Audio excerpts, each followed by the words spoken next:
여러분들은 퇴직 이후 혹은 노후에 대한 로망이 있나요? 저는 개인적으로 노후에도 몸 관리해서 멋지게 수트딱 차려입고 백발의 노진사처럼 다니면서 탭댄스를 추고 싶다는 그런 로망이 있어요. 약간 섹시한 할아버지. 애초에 요즘은 평균 수명이 길어지면서 퇴직 이후, 그러니까 노후에 제2의 삶에 대한 많은 고민들이 있는 시기가 됐죠. 정책도 많아졌고 사람들도 의식적으로 노후에 하고 싶은 일들이나 직업들을 찾고, 진로 고민이라고 한다면 예전에는 청소년이나 청년층들의 고민처럼 여겨졌는데 요즘에는 모든 세대가 끊임없이 해야 하는 고민이 되었죠. 그래서 주위를 살펴보면 청소년, 청년들이 자신의 진로나 삶의 방향을 잃고 방황하는 경우들도 있지만, 요즘은 그에 못지않게 중장년층들의 자신의 진로나 삶의 방향을 잃고 방황하는 경우도 어렵지 않게 찾아볼 수 있는 것 같아요. 오늘은 직업으로서나 사람으로서나 제가 참 존경하는 분을 소개하는 날입니다.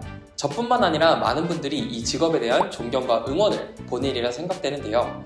저희가 위험에 빠졌다면 언제나 어디서든 달려올 사람들, 바로 119 소방대원들이죠.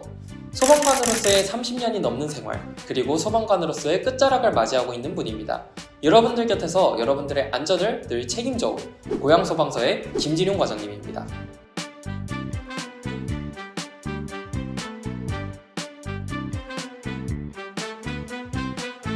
여러분들은 소방관으로서의 삶 상상해본 적 있어요? 제가 다른 편에서 밝힌 적이 있는데 저는 개인적으로 살면서 한 3번 정도 구급차를 탔던 기억이 있어요. 그럴 때 이제 소방대원 분들을 보게 되잖아요. 그러면 저는 또 공감이 넘치는 사람이라 오늘 얼마나 힘드실까, 다른 환자들은 어땠을까 막 상상하게 돼요. 그렇게 상상하다 보면 일이 참 육체적으로나 정신적으로나 고되겠다 싶어요. 아무래도 그렇게 힘든 일을 30년 상상이나 되나요? 저는 개인적으로 소방관이라는 직업 자체에도 무한한 로망과 선망을 지니고 있지만, 어떤 한 분야에 오래 몸담으면서 그 끝을 준비하는 사람들을 보면 경외심 비슷하게 느끼거든요. 물론 나름의 책임감과 사명감을 지니고 그 일을 해왔다는 전제로 말이죠. 그런 분들을 가까이에서 취재할 수 있는 기회는 또 흔치 않기도 하고요. 그래서 오늘 제가 경험한 경외심을 여러분들께도 간접적으로나마 선물해 드리려고 합니다. 김진용 과장님을 제가 소방서의 취재차 찾아가서 처음 배웠었는데, 이걸 알고 봐서 그런 건지 정말 사람 자체가 그런 건지 30년 소방관으로서의 세월을 뚫고 서 계신 거잖아요. 은은한 아우라라고 해야 할까요? 그런 분위기가 느껴지더라고요. 김진용 과장님과 이야기를 나누는데 한편의 드라마를 보는 것 같았어요. 김진용 과장님은 가족에 대한 애틋함을 지니고 계신 분이셨습니다. 부모님과 5명의 누님들의 보살핌으로 유복하게 성장해왔다고 회고하셨어요. 덕분에 유년 시절 공부는 조금 못했어도 건강한 체력과 나눌 수 있는 행복을 지닐 수 있었다라고 말씀해 주셨어요. 그런 김진용 과장님의 유년 시절은 개구진 소년의 이야기였습니다. 하여튼 노는 데에는 귀질이 따로 없었다라고 회고해 주셨어요. 축구를 좋아해서 아침에 축구공을 사면 저녁에는 터뜨려 와서 혼이 나고, 다음날 축구공 사달라고 또 조르고, 썰매 만들어 타고 정월대보름이면 불깍통 돌리고, 그러다가 옷 태워먹고 또 혼나고, 정말 개구쟁이 같은 유년기를 그때의 추억에 젖어서 말씀해 주시더라고요. 그런데 또 한편으로는 먹먹하게 말씀해 주시기를 가끔은 부모님과 누님들의 사랑이 부담으로 다가왔던 때도 있다고 하셨어요.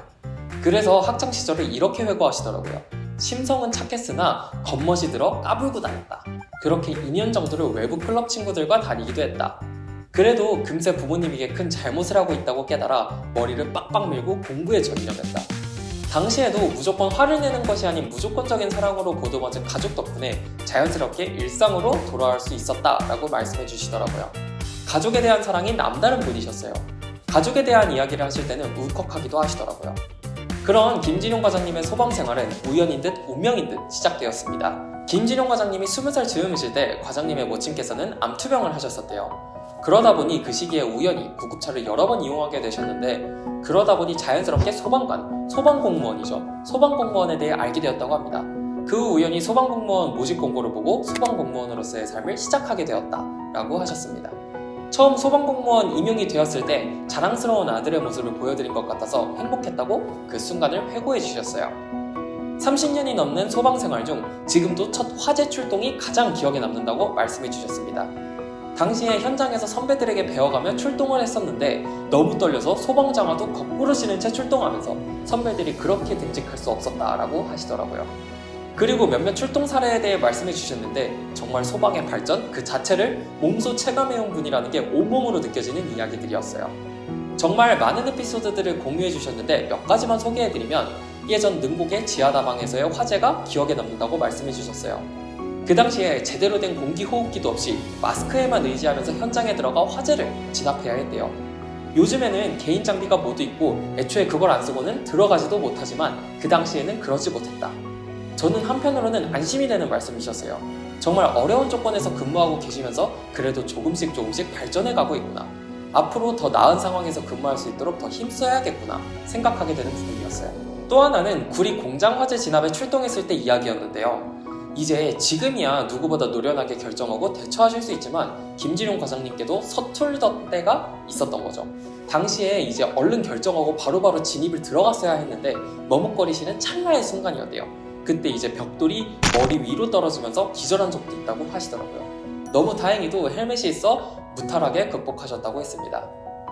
뿐만 아니라 정말 많은 이야기들을 들려주셨어요. 98년, 99년 수해 현장에서 일주일을 집에 들어가지 못하고 인명구조와 피해복구 작업에 투입이 되었던 이야기부터 근무날 밤새워 불 끄고 비번날에도 비상소집되던 이야기까지 소방생활 30년의 농도는 제가 감히 상상할 수 있는 시간의 농도가 아니었습니다. 그 중에서도 개인적으로 저에게 가장 기억에 남는 김진용 과장님의 출동 사건은 다른 사건이었는데요. 저는 김진용 과장님께서 말씀해주신 수많은 출동 사건들 중에서 김진용 과장님께서 진압대장으로 근무하실 때의 이야기가 가장 기억에 남았어요. 김진용 과장님께서 진압대장으로 근무하실 때 이야기였어요. 당시에 이제 진압대장으로서 많은 현장을 나가셔야 했는데 그때는 화재가 무섭더래요. 아무래도 관리자로서 보는 현장의 책임감과 중압감은 그 무게가 상상을 초월할 것 같아요. 출근할 때는 다짐을 하기도 하셨대요. 제발 화재 좀 안 났으면 좋겠다. 걱정 좀 그만하고 싶다. 아무도 안 다쳤으면 좋겠다. 한 번은 당시에 비닐하우스에서 화재가 났었는데 팀원들이 이제 소방장비 다 챙겨서 불을 끄고 있었대요. 그런데 이게 이제 너무 더우니까 교대를 차마 제대로 하지도 못하고 땀을 너무 흘려서 기절해버리고 그 상황을 바라보고 있었는데 이 화마에 대한 복합적인 트라우마들이 생기기도 하셨다고 하더라고요. 제가 찾아보니까 이 소방복만 무게가 5kg에 장비는 또 20kg에 육박한다고 하더라고요. 이런 진압대장으로서 쏟아지는 스트레스부터 복합적인 트라우마까지 3개월 정도는 이런 두려움을 극복하기 위해 애썼다고 하셨습니다.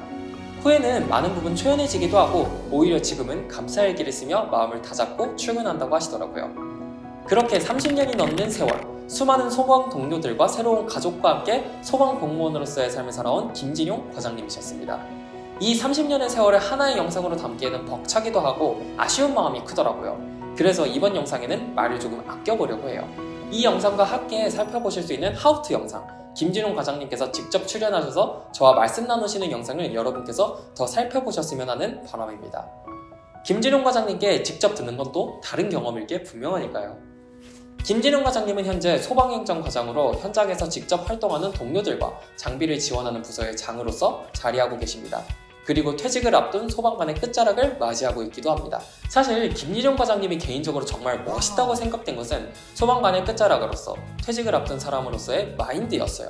사실 저는 끝자락쯤 되면 그리고 30년이나 했으면 사람이 조금은 해이해질 수도 있다고 생각하거든요. 그런데 김진용 과장님의 하루 일과를 들어보면 4시쯤 기상하셔서 독서하시고 출근하기 전까지 10에서 11km 조깅을 하시고 관리를 여전히 철저히 하시더라고요. 오히려 끝자락에 설수록 더 철저히 하시는 느낌을 받았어요. 그리고 제가 요즘 많이 느끼는 건데요.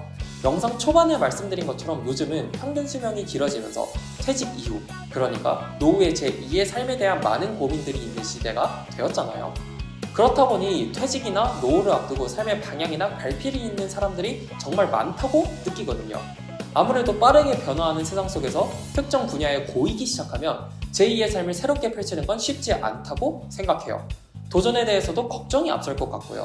그런데 김진용 과장님의 퇴직 이후, 그러니까 사람 김진용으로서의 제2의 삶은 너무나 눈부시고 멋지더라고요. 오히려 새로운 도전을 앞둔 호기심 많은 소년을 보는 것 같았어요. 작년까지만 하더라도 스스로 굉장히 걱정과 고민이 많았다고 하시더라고요. 그래도 그런 고민과 걱정이 무색하게 김진용 과장님은 앞으로 하고 싶은 일들을 신나서 말씀해 주셨어요. 먼저 취미로 마라톤, 차박을 삼고 계시더라고요.